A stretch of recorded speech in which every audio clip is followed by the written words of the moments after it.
Muhami Matters with Chris Adams, powered by CJA Consulting. Someone's called you the Human Lie Detector. Would that be true because of things like this? I have been known to catch a few people, yeah. My background originally was in traditional Chinese medicine, where I learned the ancient Chinese skill of reading faces and body language. The persistent global failure rate for executive appointments in the first 18 months is between 40 and 70%. In an interview situation or a negotiation, there's a purpose. Are we retaining our attention, our focus on the purpose?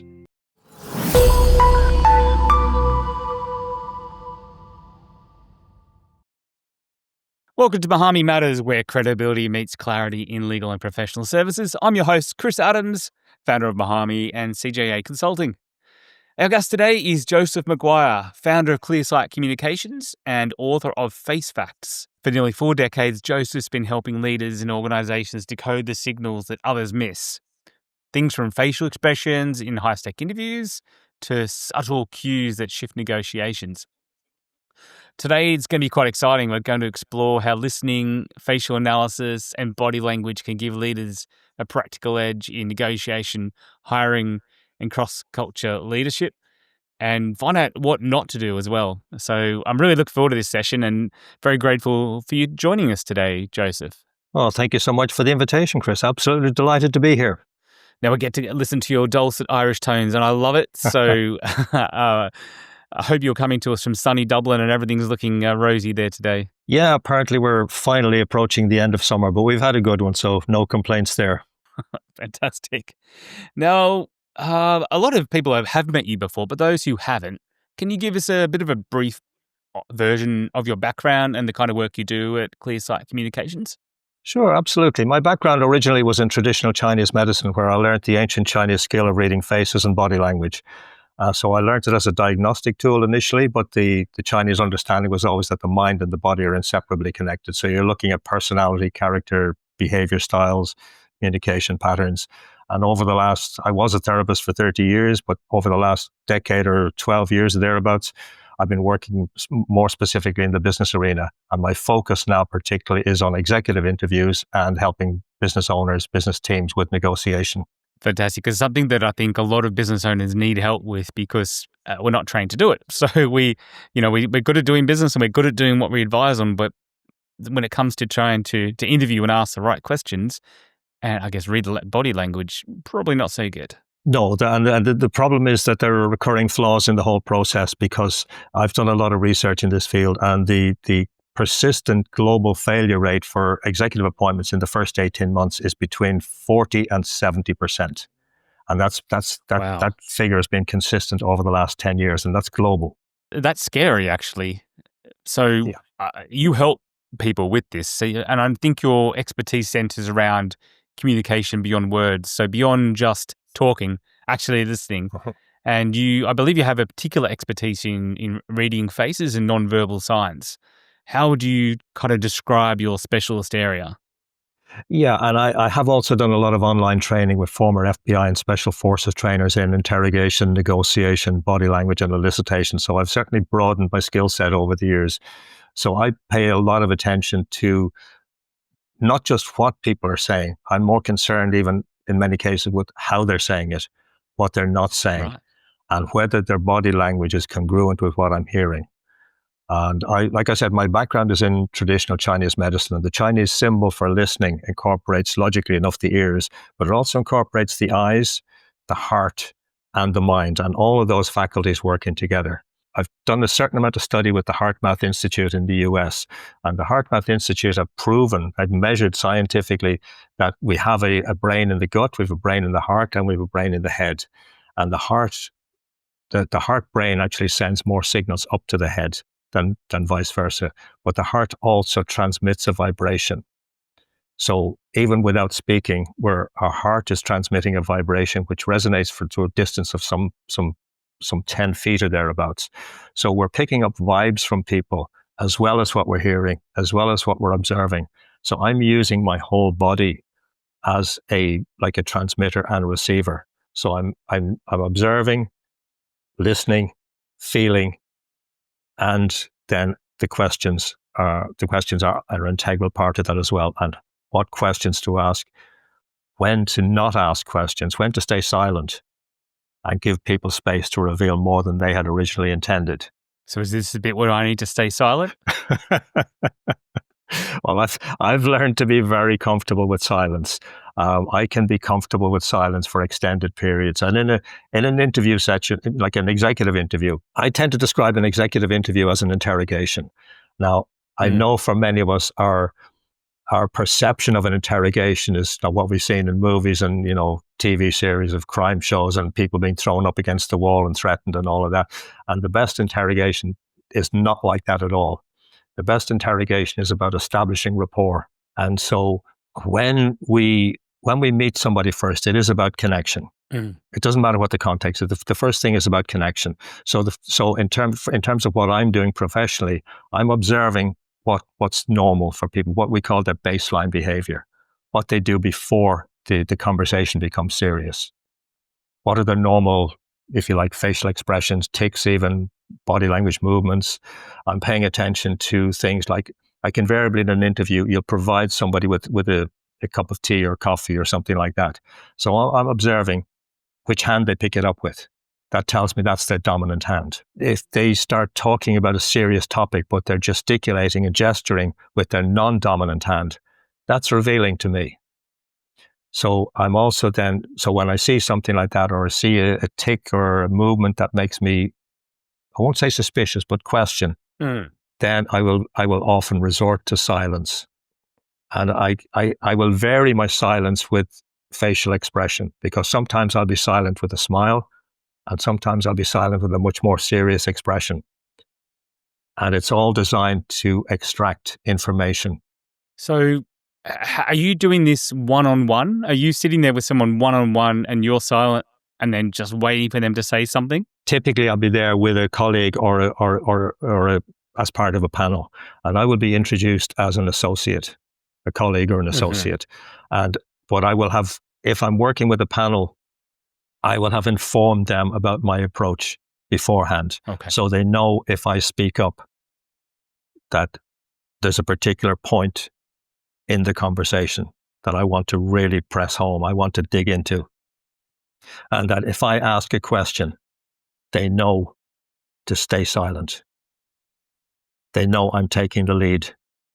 And if I stay silent after I get an answer from the candidate, they know to stay silent. Bad news. Yeah, it means there's a red flag or there's something hidden here. Yeah. And most people, like anybody who's coming in for an executive interview, will have practiced their interview skills. They'll have polished their CV, they'll dress well and all of that. But it's I want to know who the real person is. And so many interviews fail. Well, when I say fail, they fail in terms of hiring the wrong candidate, because so many interviewers are simply not trained. They're caught up in their own biases, and that bias could be positive or negative. They like something about the candidate, or the candidate reminds them of somebody they don't like. And they don't, and many interviewers also talk too much. They make the interview about them. Are interviewees often able to pick up on these things as well? Can they pick up on these biases that the interviewer might have?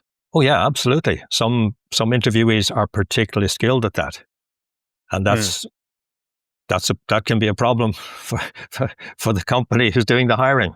Absolutely, yeah. And you have to expect that somebody coming for an interview for a senior role will have at least some awareness of communication skills and body language as well. Interesting. So then, have you seen people turn it around from that point of view? So if maybe the interviewer has a perceived bias, is like, I don't really actually want to hire this person. I already know someone else who I'm going to hire. Have you seen the candidate turn things around? Typically, I'm very careful about who I will work with. So I need to meet the company beforehand. If somebody's looking to employ my services, I need to discuss with them what is exactly they're looking for. And I've come across situations where it's been very clearly decided before any interview takes place who's going to get the job. And I would expect to pick up on that. And because I will be asking the company questions, and I will be interrogating them, because there's no point in me coming in and it's wasting my time as well. I mean, it's nice to get a fee and all of that, but I prefer my skills to be used in a real way. Absolutely. Okay, so let's put listening to the forefront for a moment, and we'll come back to the other symbols, or the other signals, I should say. So most professionals, I think, believe they're good listeners. I think I've heard you say before, you think they're not. Why is listening such a misunderstood skill? Because so many people get caught up in listening to the words. The term active listening is used a lot, and I dislike the term because you're either listening or you're not. Okay, that's the first thing. I prefer the term attentional listening, or even intentional listening. So it's not just listening to the words, and it's very easy. Like how often have you heard a politician being apparently very eloquent, using lots of words, and then you listen, then you think about it and said, yeah, they used lots of words, but they said absolutely nothing. And it's very easy for people at a senior level to be very eloquent, very articulate, but say nothing of substance. And it's very easy to get caught up in the words. And particularly then if somebody has any kind of training in something like NLP or linguistics, they can be or sound very persuasive. So I'm listening for tonality. I'm listening for changes in pitch, changes in rhythm. I'm listening for what's not being said. Because in an interview situation or a negotiation, there's a purpose. So are we retaining our attention, our focus on the purpose? Or are we being blindsided? Are we allowing somebody to create effectively a smokescreen and avoid the most pertinent issues? And so often when people are listening, they're listening to the words, but they're not hearing what's behind the words. And they're not paying attention to whether the words are congruent with the body language. Like one exercise I typically give to students is to watch a politician being interviewed where they're apparently being emotive about whatever the topic is, doesn't matter. But watch it and then rewind it and watch it with the sound off. And ask yourself if what you're now watching is congruent with what you just heard. And very often you'll find it's not. That's really, really interesting. It's really got me thinking because, I mean, I just take people at their word. Generally, I don't have enough time in my life to just worry about BS. And actually, if someone just keeps talking and talking, I tend to just tune out. And I guess their message is lost at the end of it. And it probably is my responsibility to be, have intentional listening. But I guess it depends on how important that particular conversation is as well. It's quite easy to lose interest. Can you give us an example of where you've been in an interview, for example, and you've noticed that people are failing to truly listen or listening well, and how it might have affected the outcome? Yeah, two particularly come to mind where people were hired despite what I wrote in my profiles of them. One, it was a particular company, and it happened the owners were a married couple, male, female, and they hired somebody, and I pointed out in my profile that the guy was likely to be misogynistic. There were a number of signals in his presentation. He was obviously very technically competent, but there were a number of presentations in how he said things, what he said, and they were more the other interviewers were more concerned with the technicalities. Was he competent? Yeah. Was he qualified in X, Y, whatever? I was paying attention to those other signals. So they hired the guy. A few months later, they came back to me and said, we had to let him go because you told us he was likely to be misogynistic and not respectful of women. So what sort of signals are we talking? Has he said something sort of anti-female, or is it, what sort of, is it something the way he looked, or how is it? What sort of signals are we looking for here? Yeah, and in this particular instance, it was a combination of eye rolling when he spoke to the female, and also tonality. His tonality changed noticeably. His tonality noticeably changed, and In terms of facial expression, we can talk about micro expressions. You may remember the TV series Lie to Me. It was a very popular TV series a number of years ago, and it was based originally on the work of Professor Paul Ekman. And Professor Paul Ekman has done a huge amount of work, research with a colleague, Wallace Friesen, on microexpressions around the world. And they come up with 7 universal microexpressions. And a microexpression is an expression that appears on the face. It's just like that. It's momentary. It's just literally fragments of a second. And the only one that's what we call unilateral, in other words, one-sided, is the one for contempt. And it's a little flick of the corner of the mouth. It could be either side, but the corner of the mouth kind of just flicks up, or it could be an eye roll. So if you see those, and you do need to be alert, but if you see those, it's a very clear indication of somebody is experiencing contempt, either for whoever they're speaking to or for the topic that's under discussion. This may be by the by, but did the female interviewer in that situation, did she pick up on these signals? Or No. was she really focused on the technicalities as well? Yep, unfortunately. Yep. Okay. Interesting. So yeah, I guess gender doesn't make a difference, or perceived bias or whatever doesn't make a difference. It is easy just to miss these things without an expert. Yeah, and we are more inclined to trust people. Like, we are actually hardwired to trust people, and it's healthier for us that we are. And it's not to infer that I don't trust people, because I prefer to trust people as well. I'm just tuned in to more of the signals. How does that affect your life then? Are you able to sort of, put on the work hat and the really focus and really have to read everybody's faces and actions and really listen? Or are you able to put that aside when you go to the grocery store and have a casual conversation? Yeah, you have to be able to do it. Like, the thing is, when people know what I do, I can get wide and varied reactions. And I've had people who know me well who say, "Don't look at me." Because when some people at least hear what I do, they have this idea that I'm going to be looking at them and looking into their soul and seeing their deepest, darkest secrets. And that's not what I do. It's not what I'm about. It's not what I would want to be able to do. So I'm there when I'm meeting people on a casual level, social level, or even first meeting, business. I'm there to make a connection. I'm there to see what kind of rapport we can build up, what kind of connection. Is this worth for both of us taking this conversation further? Yeah, but I guess you do have an advantage then of being able to read people. But yes, I think in a social situation, you just want to be able to say, I'm not a face reader today. I don't have to worry about FaceFacts. I'm just going to have a couple of beers and enjoy. Yeah, absolutely, because we're human, and that's something that's unfortunately so often missing in a business context now, and certainly the higher up you get in many organizations.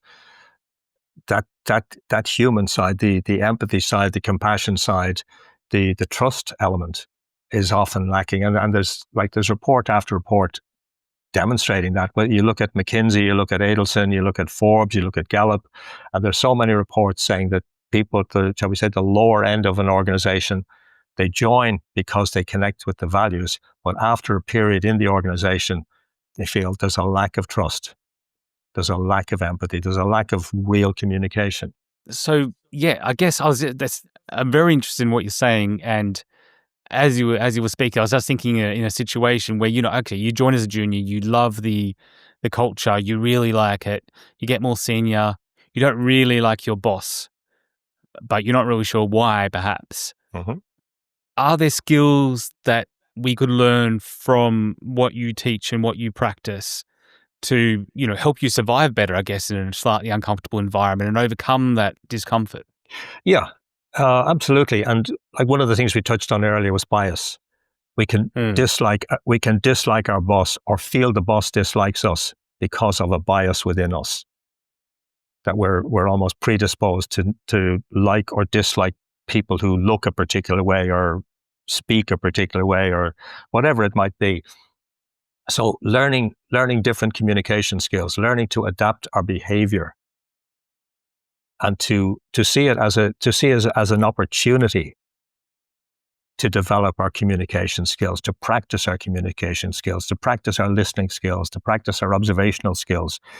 That gives us an opportunity, at least an opportunity, to create a relationship, a new relationship, a constructive relationship with that boss. And sometimes it involves listening more, and paying attention to, again, not just what the boss is saying, how they're saying it, doing a deeper dive into their behavior style, their personality style, what they want beyond the again, the technicalities of the instruction or the whatever the project might be, but what are their underlying intentions behind this? What motivates them? What would really satisfy them? What would help them? And I don't mean cozying up to them and being servile, but just seeing it as an opportunity to learn, to grow one's communication skills, to grow one's understanding of people, of behavior. And it becomes a whole different situation then, because we're not caught up in dislike. We're bringing out our own curiosity. And when our curiosity is sparked, we're automatically more energized. And if we're more energized, our nonverbal communication with our boss will be different, because they will see we're actually more interested, we're more engaged, and then they're again, just from that alone, they're more likely to engage positively with us. Yeah, because I think I've been in my own situations where, I've perceived there's some sort of issue that a boss may have with me, and I'm pretty perceptive, but I haven't always been right.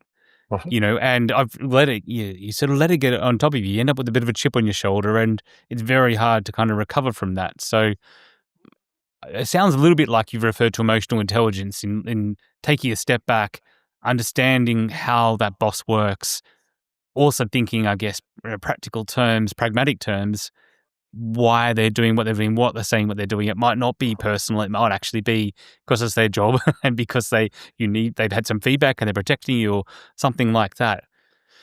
But yeah, what are the sort of, if you were to pick one or two big skills that will be most useful in that kind of situation where you could get yourself out of that, what would they be? Context is everything. I'll use an example from my own very first job after I left school. I was then working in what was it ages me, but I was working for what was then a record and tape distribution company in Dublin, and the general manager there, he was an older man, and when I joined initially, I thought, this guy is really grumpy. He's irritable. He's going to be really hard to deal with. And it was a family-run company, and his nephew, his brother had founded the company. The brother died, passed it on to his son, and there was a lot of family stuff that I didn't know about. But what I observed was that the van driver in the company got on really well with the general manager, and he was always able to joke with him and sort of jolly him along. And I paid a lot of attention to how he behaved. And I started to behave like that. And the relationship changed. So look at who gets on well. If there's a boss, a manager, whatever, who you don't particularly like for whatever reason, but you have to deal with, look at who does get on well with them. Pay attention to how they're behaving. What succeeds in their interaction. And again, I'm not talking about being servile. What can you bring to the table that engages you? That again shows your curiosity, and curiosity is such a vital skill in life. That if you're engaged with curiosity, it really does show non-verbally as much as anything that you are present. Mm-hmm. And when you're showing people that you're present, they're more likely to notice you in a positive way, as long as your communication is positive. So if they're asking you to do something and you're not clear about it or you don't like it, clarify what it is they want. Don't just say, yes, I'll do that. No, don't want to do it, but I'll do it, with that kind of tonality or that facial expression. Just make sure you're very clear about what it is they want done and how they want it done. So that there's absolute clarity between you. Yeah. Yeah, I was going to say, I guess if you really didn't want to do something and you really want to make it clear, you can also use some non-verbal communication to make that clearer and establish your position as well. Yeah, absolutely. It depends. It depends on what you want, how you want to be perceived.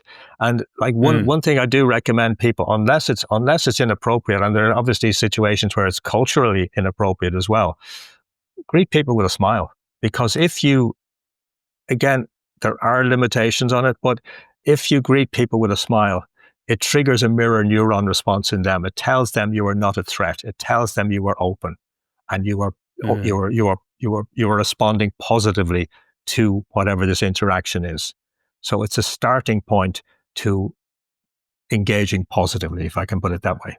And what other kind of symbols can you give out to be positive? I think that the old saying is welcoming someone with open arms. Is that quite literal? Yeah, absolutely. And if we're meeting virtually here, so we're only seeing the top part of each other's bodies. But if you're meeting somebody in person, the first thing we notice about people is the hands. We're hardwired to notice hands first. So if you're greeting people, make sure your hands are visible. If your hands are hidden, there's an automatic, it may be deep in the subconscious, but there's an automatic question. What are they hiding? And it doesn't encourage people to really open. But if the hands are clearly visible and they're not carrying anything, it tells them that we're not carrying a weapon, we're not a threat. So at least there's the possibility of positive interaction. And then if we're sitting at a table with people, what are our hands doing? And like, for example, I've noticed quite a number of interviews with Mark Zuckerberg where he's at a table and you can see his hands are palm down on the table. And that automatically makes me question, why are his palms not up? What is he not being open about? And maybe it's just a personality trait of his, but it raises a question. Right. So ideally, the palms will be up. And again, even if you're in a conversation with people and you're using your hands, don't point like that with a single finger, because that's almost like pointing a weapon at somebody. If you're pointing, use your whole hand. There are a lot of subtle clues that tell you whether somebody is being open and responsive. It's probably gone off on a bit of a tangent there, but well, I've been really enjoying the conversation. So I actually have got off on a bit of a tangent, but you alluded there about cultures, dealing with different cultures.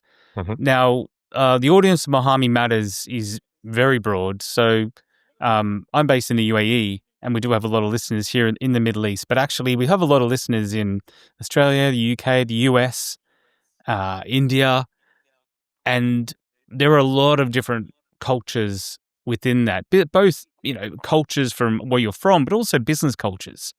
So in these different cross-cultural settings, I guess directness varies, how direct you could be with your voice, how direct you could be with your speech, or even your writing or whatever. How does active listening or intentional listening, how does that help? Yeah, the first thing, if you're dealing with people from a different culture, do your research. Understand what are the cultural norms. What's an indication of respect and disrespect in that culture? Like there's so many examples I can think of. Like in my culture, thumbs up is a positive sign, but in some cultures it's an insult. So something as simple as that. Check those things. That, okay, this might be normal for me, but is it okay over there? You have to do your research if you're meeting people from a different culture. You have to do your research. Otherwise, you're setting yourself up for failure. I mean, there's so many stories. I'll use Americans as an example because, unfortunately, they have a reputation, and I know that's a big generalization. But there's so many stories of American business people going into particularly an Asian culture and wanting things done quickly and being very direct and being very loud. And it just goes down like a lead balloon. where if you're meeting them in their culture, their background, their environment, you have to be prepared. You have to demonstrate respect, and you have to understand what are the cultural norms. And that includes nonverbal communication as much as verbal. It's the same in Arab cultures, to do business with someone or to really build a relationship, whether it's a business or non-business, personal relationship, it takes time. People in Arab culture generally take time to trust you, and they really want to know everything about you, and they want you to ask questions about them. They're really curious, and you can't go in all brash and all quick and talk business straight away. There are cultural norms that you have to appreciate, much like in Asian cultures to a degree. Well, absolutely. And I'm thinking of another again generalized example, but it's not unusual in Arab cultures or in some particularly East African cultures for men to hold hands, and it has nothing to do with sexuality. It's just a norm in their culture.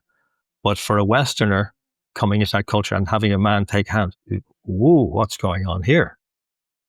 But it's, again, if you're in their culture, it's recognizing that's their normality. In these situations, if you haven't done your research, you land in a new country, what kind of symbols or actions can you look for if you basically just shut up and don't say anything and just try and work out what the cultural norms are just from looking at people, listening to people?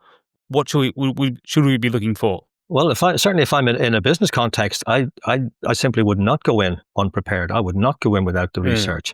And if for whatever reason I haven't had, if it's a quick, if something that's thrown at me quick and I don't have a lot of time, I will look to find somebody almost as soon as I land who can advise me.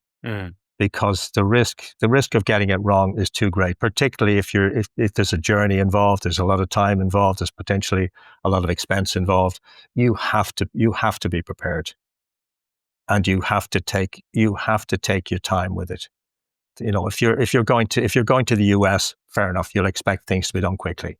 But if you're going to the Middle East or China, Japan, things happen more slowly. And it is about building relationship. It is about demonstrating trust, demonstrating respect. So you have to be prepared. There's no way around that. Otherwise, you're just being foolish. And how do you typically spot if you've done something wrong? Because a lot of cultures won't tell you verbally, you've basically made a massive faux pas. They will let you know very subtly, and it's not always easy to pick up on. Your experience, is it a facial expression? Is it a change in tone or voice, eyes? What is it? It might not be obvious. It might not be obvious at all, because if you're not familiar with the culture, you may not know what's normal. Like, for example, in Chinese, Japanese culture, they talk about saving face, not losing face.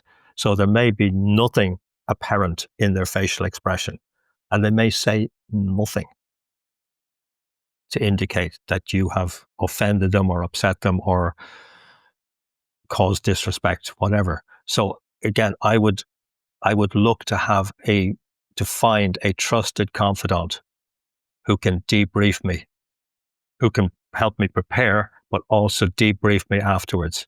Somebody with whom I can have those conversations.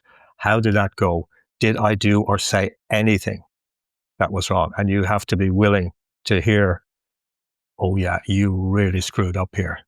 Yeah. You've caused grave offense. And if you have caused grave offense, what can I do to remedy the situation? And not assume that something I would do in the West is what they would appreciate.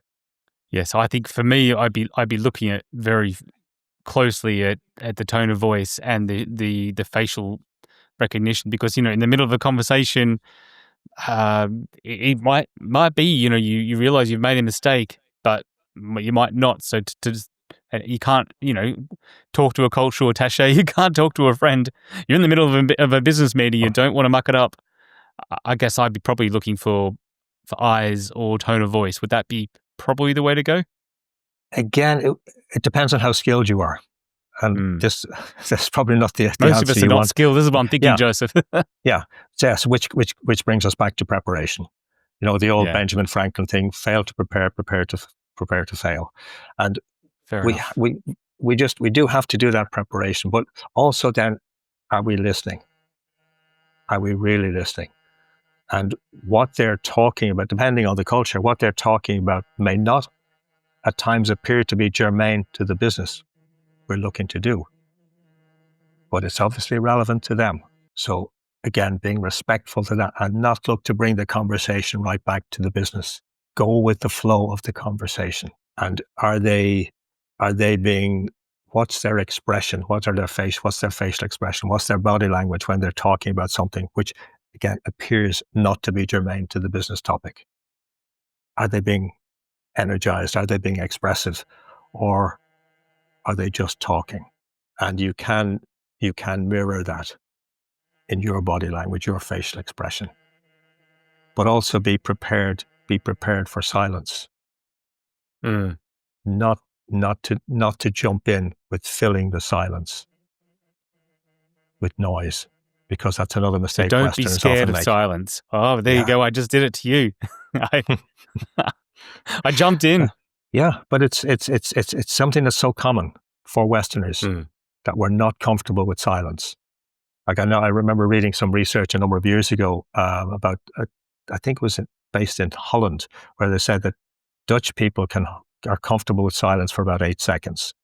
And I'd say that's probably pretty generally the case with Westerners, certainly many Europeans. So learning to be comfortable with silence is a powerful communication skill. It's mind all this. I'm be careful what I say here, but it might be a gender thing as well. Because I certainly have had this conversation with one of my friends, and we will sit around, myself, my wife, him and his wife, and as as maybe our personalities, but we're quite comfortable as men not having to say something. We can have breaks of a minute of not much being said, and we're just doing something. The ladies struggle a lot more with that. So I'm not saying one's right or wrong, but I guess you have to have that understanding of other people, right? Yeah, that's it. And it's when we have that understanding, or when we develop and cultivate that understanding of other people, it's what's their norm, culturally or gender-wise, and often it's a mix. But what's okay for them, and then what's the relationship we want to have with them? Yes. Because what's the intention we bring to the conversation or the relationship? Now, you alluded to it before, but we're having this conversation online. I can only see you from the shoulders up. You can only see me from the shoulders up. Increasingly, this is what is happening, not just in networking, but also meeting people for the first time, whether it's through networking or for business. We're dealing with people from across the seas, and it might be morning in my time zone and evening in yours. And it is very difficult, I guess, if you can't see the person's full body to read their emotions, read their reactions. So is this what inspired your book, FaceFacts? Because if you and I are speaking, I can only really see your face. That's all I've got to go on. What can people get from reading faces that they can't get from words alone, especially in this modern society when we're just on screens? Yeah, absolutely. Well, I get a huge amount, and even if I'm on I'd use the generic term Zoom room where there's 20, it's like almost like 20 thumbnail images of people, I'll get a lot of information from each of those. But that's me. That's 40 years of practice. So that's different. But like going back to the when I learned this skill initially, like our static facial features reveal a huge amount of information about our personality, character, how we communicate, both in terms of how we communicate externally, but also how we best process information, stress triggers and responses. The face is also seen as a life map. So different areas of life will tell us about different, like deep marks, lines, blemishes will tell us that something significant happened at a particular time in somebody's life. We can divide the face into two vertical halves, where the right side of the person's own face is their public persona. Their left side is their private persona. So I'm looking at a lot of a lot of detail. I mean, I can talk about probably 20 plus different types of eyebrow and what they mean. Like, you don't want to go there, but No. that would be incredibly tedious. But to go back to your question, what inspired me to write the book was basically people asking me to write a book, because I'd be talking about it. But I wanted to make the book easy to access, because when I started writing, I was writing and writing and writing, and I could see this book was never going to end, because if I start writing about 20 different types of eyebrow, for example, and where does that go? So I made it much more concise. So I kept it to like 6 different types of each and what they mean, and then giving visual examples of each. So in terms of how to communicate with the person, how to connect with them, because really what motivates me is how to help people communicate so that they actually build solid relationships. And that's ultimately what it's about, particularly in this age of AI. It's increasingly important to maintain and nurture the human connection. And it doesn't matter what area of life we're in, whether it's social, family, business, politics, maintaining the human connection, the human dimension is increasingly important. And like, we obviously had that pandemic there over a few years ago, and the impact psychologists are talking about now, what they're now talking about is seeing a pandemic of loneliness in people.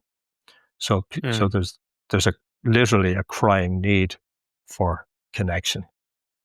And that's really what I'm actually about. I can do the clinical stuff in terms of interviews, negotiation, but really it's about helping people foster relationship. So in order to achieve that, if we're talking online, what is one thing that I could do better as someone on the other end of the call with you to understand you, build that rapport just from looking at you? Just from looking at me, okay. Well, I just mentioned from talking to you. Yeah. Well, I mentioned eyebrows a moment ago, and we can take just 3 basic things about eyebrows. If the main body of the eyebrow is essentially horizontal, it tells you that this is somebody who primarily deals in terms of facts, figures, systems. So you approach the conversation more from a logical, linear perspective. You don't get into, oh, how do you feel about this? What's your vision for that? You don't get into the emotional stuff, certainly not early on. Whereas if the eyebrows are more curved, and any of these descriptions can apply to any gender. They're not gender specific. Mm-hmm. So if the eyebrows are more curved, these are the people who are more about feeling. So you can use feeling language.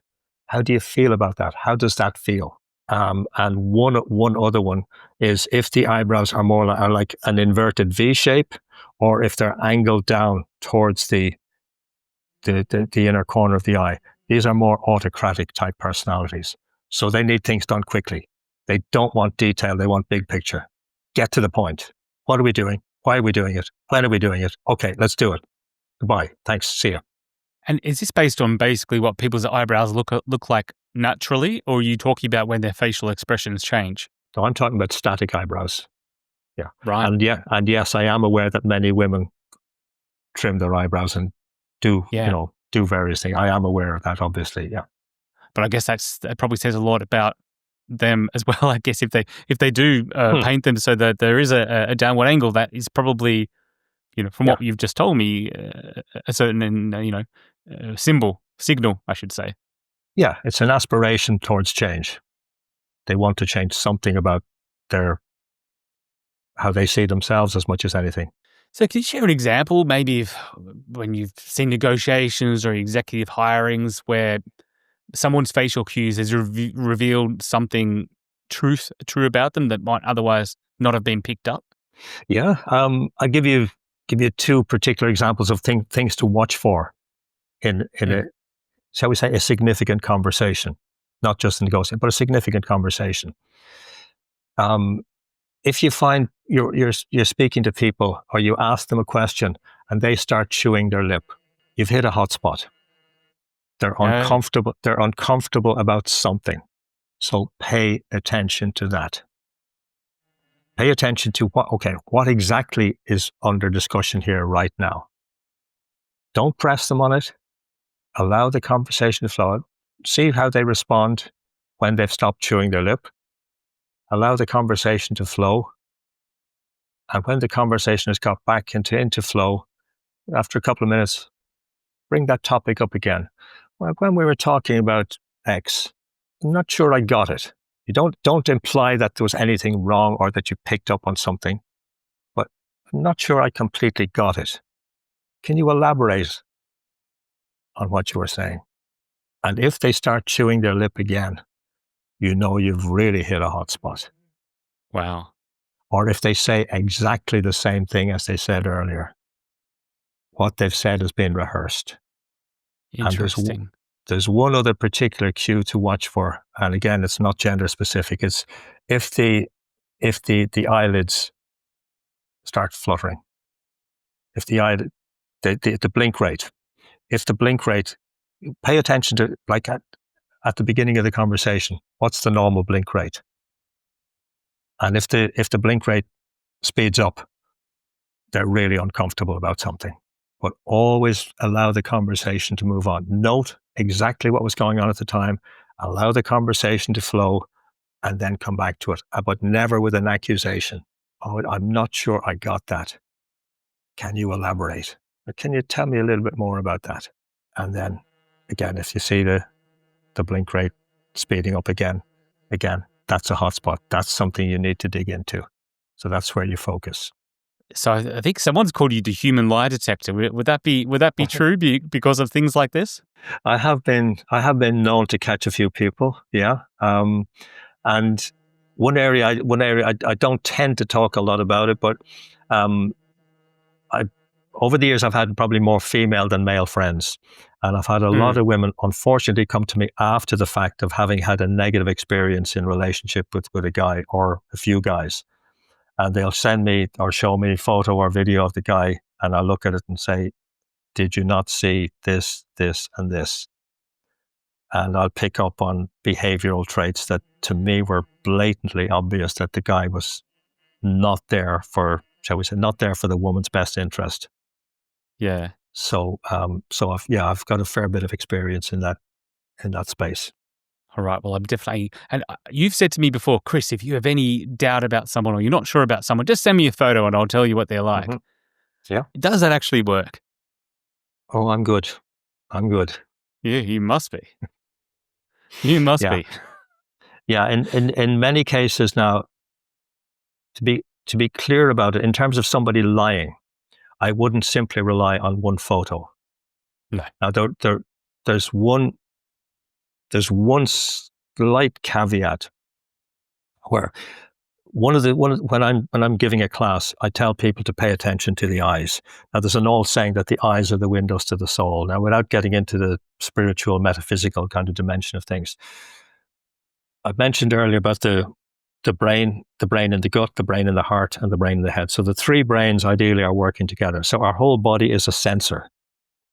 We talk in the West about gut feeling. So when you make eye contact with somebody, what's the feeling you get from the eyes? And there are three basic possibilities. Number one, that the eyes are warm. There's a warm feeling you get from the eyes, in which case, yeah, by all means, proceed. There's a neutral feeling, or okay, proceed slowly, check things out as you go. Or there's a cold feeling. And if you get a cold feeling, you make sure you do not reveal anything of yourself emotionally, and only proceed with the conversation if it's absolutely necessary, and only for as long as necessary, and then exit as soon as you can. And I've used examples in classes of like serial killers where the eyes are just cold. Even like a static facial photo will show you just coldness. And you almost like get a physical feeling of, ooh, I don't like this. And I have met people, I was a therapist for 30 years. I have met people where who came to me as patients, and no, you're not healthy to be around. Right. So I can't help you. Oh, well, I didn't put it like that, because they came to me for something. but there was something else in what they were implying. Okay, basically what they weren't openly saying, but what they were implying was that they were pedophiles. Right. Which to me is like as dark as it gets. And yes. and there was just such a feeling from them that I didn't want to be in the same room as them. I had to be for the purpose of the whatever, they came with a back problem or whatever, but they started talking, but not being completely open, but implying. And for whatever reason, they felt they could say something to me but it wasn't being completely open. And so I know what that feeling is of that coldness, but most people don't pay attention to it. We get a feeling and then we think, oh no, they're being nice. They're really charming. They've bought me this or they've done that. And there's nice things. And I know that couldn't be true. And we second guess ourselves. But there are people out there in all areas of life who you're just better off not being around. And what do you do in that situation? Do you just say, okay, sorry, we don't have any more appointments. We can't see you again. Yeah, absolutely. Yeah. Sorry, I don't think I can help you. Yeah. And I won't waste your time. I won't take your money if I'm not sure I can help you. On a slightly lighter note then, we've talked a lot about interpreting others' communications, facial expressions, voice, whatever it may be. If you're going into an interview or if you're, doing business, what can you do intentionally to remain open, I guess, and be inviting and be culturally sensitive? We've already talked about what you do with your hands, and in fact, it's interesting. An earlier episode, Muhami Matters, we talked to Eva Ledboer, who's a voice trainer, and she talked very much about using the steeple when you're speaking, and open hands, and not across your heart or fingers crossed or tense, which is quite hard to do, I think, for someone like me, I guess, if I'm thinking about something really hard, I will tense up and I will unconsciously do things. So what can you do to communicate an open style, to be confident and impress? Well, you have to practice it beforehand. You can't just walk into, if you have a tendency to tense up, you can't just walk into the interview and suddenly be all, relaxed and projecting an air of confidence and relaxation and that, oh, you can trust me. You have to practice it beforehand. So having a mirror at home and practicing smiling is very useful, because when we smile, it lowers our heart rate, it lowers our blood pressure. It triggers muscular relaxation. So doing activities, or whether it's meditation or Tai Chi or whatever it is that facilitates relaxation in us as individuals, we have to practice that on pretty much a daily basis. We can't just suddenly switch it on, because then it's unnatural, and it projects an unnatural quality. So people talk about, making eye contact, the importance of eye contact, for example, which is not always comfortable for everybody. Yep. But I would think of that as being one example of where you could exude confidence and engage your audience and, help people to subconsciously accept you. What else besides eye contact? You talked about a smile. Do I have to think about my eyebrows? Do I have to think of my hands? There's a lot to think about. Okay, well, eye contact is a big one. And there are a lot of misconceptions around eye contact. There's the misconception that if people are lying, they'll automatically avoid eye contact. That's probably not true, because more likely they will hold eye contact to check your reaction. People on the autistic spectrum are often not comfortable with eye contact. Some cultures are absolutely not. So you'll find that in certain Asian, East Asian, South Asian cultures, that they, particularly if you're dealing with younger generation, they will often lower their eyes, because there's a cultural thing about deferring to older people, which is indicated as respect. But as a Westerner, we might think, oh, they're being disrespectful. They're not. They're being very respectful. So it depends on the culture. That's the first thing. And then how long we maintain, if assuming it is okay, how long we maintain the eye contact for is another thing. Because if we maintain it for too long, then it becomes really uncomfortable. And there's I've used clips of Elizabeth Holmes in a lot of my presentations. What was the Terranus was the company. Yeah, that the mythology was that they'd created this wonderfully advanced blood testing technology, but if you ever look at an interview of Elizabeth Holmes being interviewed, her eyes are wide open and she's peering. It's almost like her eyes just don't blink through the whole conversation. It's really, really strange, and it's very disconcerting. Wow. And you know, we know she was convicted of fraud and imprisoned and all of that anyway. But how long you maintain the eye contact for? So even there, if it's a culture where it's comfortable to maintain eye contact, it's still only normally comfortable to maintain it for a few seconds and then look away. So I can't give you an absolutely straight answer to the question, but it varies. Yeah, understood. Well, we're drawing close, so I've taken a lot of your time today, Joseph, but I did have one kind of final question in this era of AI. Well, I guess a simple one that occurred to me as we were going along. There are a number of tools out there where, you can take your face and your voice and AI it, I guess. I find it sometimes quite hard to spot. Mm-hmm. Some of these programs, all these creations are very good. Can you see it in a second, or are you even struggling with it a bit? I've seen a couple of YouTube scam ads on where like Irish celebrities were being used, and they looked so real. The picture quality was a bit blurry, and maybe that was deliberate, but they looked and sounded very, very real indeed. So yeah, you have to be careful. And the thing is, we don't even need much of a person's voice now to be able to replicate it with AI. In fact, we can actually tell a lot from the sound of somebody's voice. Like the technology is there.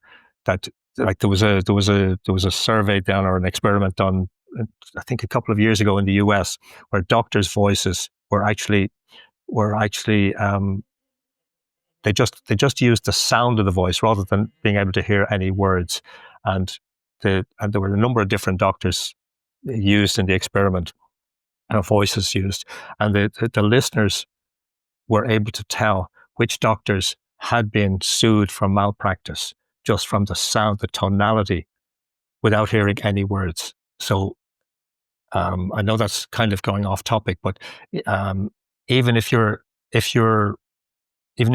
answering the phone to an unknown number, never answer with yes.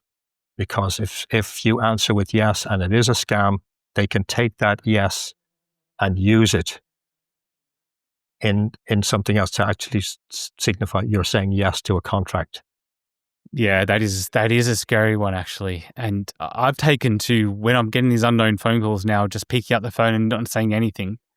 Because I've noticed that sometimes you don't say anything and then there is actually no one at the other end. It's sort of like a whooshing sound and then it hangs up. And if you hear someone saying hello, then you can obviously respond. But that is quite interesting. You talked earlier about pausing, but that's something where I found it quite interesting, is just to pause, not say anything, and wait for them to initiate the conversation. Yeah, absolutely. Yeah, I just don't take those calls. If I don't recognize the number, I don't take the call. Simple as. Yeah. Well, the only struggle I find is if it's a potential business call, if it's on the business mobile, and I'm not going to know the number, am I? So I sort of think, oh, okay, I've kind of got to answer it. But yeah, it's a really tough one to know who you can trust and who you can't. And so that's why I think communication skills are so important and listening skills are so important. So I think we can all learn a lot from you. And it sounds like perhaps AI is not going to take your job just yet. Not just yet, Chris. Not just yet. No, absolutely. No chance of that. No, there's still, in fact, there's actually more people, I find, since we had the whole pandemic thing, there's actually more business people being more open. There's a lot who aren't, obviously, but there are more business people being more open now. And since we've particularly gone online, I'm having far more open conversations with more business people from a lot of different backgrounds and locations. So that to me is very, very encouraging. Oh, I agree. And that made me even think about, online networking, something. I met you through an online network. Yep. And online networking has been fantastic for me, from my perspective, because you do meet people from all over the world. And you also meet people from all walks of life and all ages, but you didn't always have that opportunity. And now we do. And there's just so much you can learn from other people, different cultures. Yeah. So I think it's fantastic. Absolutely. Yeah, it's a great blessing. Just have to make sure we regularly get up out of the chair and move around, keep our bodies active. Yeah. Yeah. I also think actually, the power of things like WhatsApp and iMessage and stuff like that, where you can send voice notes. On one hand, voice notes are an absolute pain in the neck. But on the other hand, it is, I find it a good way to communicate, because you can, there can be a lot of misinterpretation of tone when you're just writing something in text. Mm-hmm. But when you hear someone's tone, you hear they're friendly, you hear their little joy in their voice, okay, they might be being a bit sarcastic and but they're at least, having some fun with you, and they're not trying to, drag you down. Absolutely. But please don't send me any 20-minute voice notes, because I do get those on occasion too. And that's a bit too much. No, I can imagine. I'm gonna try and keep them short. I don't think I've got your number. You can block me. It's fine. You keep telling your emails down, so maybe that's not coincidence. Well, Joseph, thank you so much for joining us today. I honestly could talk to you for hours longer, but I can't. Your time is very valuable, so I very much appreciate you for sharing your knowledge today and your insights, and helping out all our listeners. Oh, thank you, Chris. It's always a pleasure to catch up, and thank you so much for the invitation.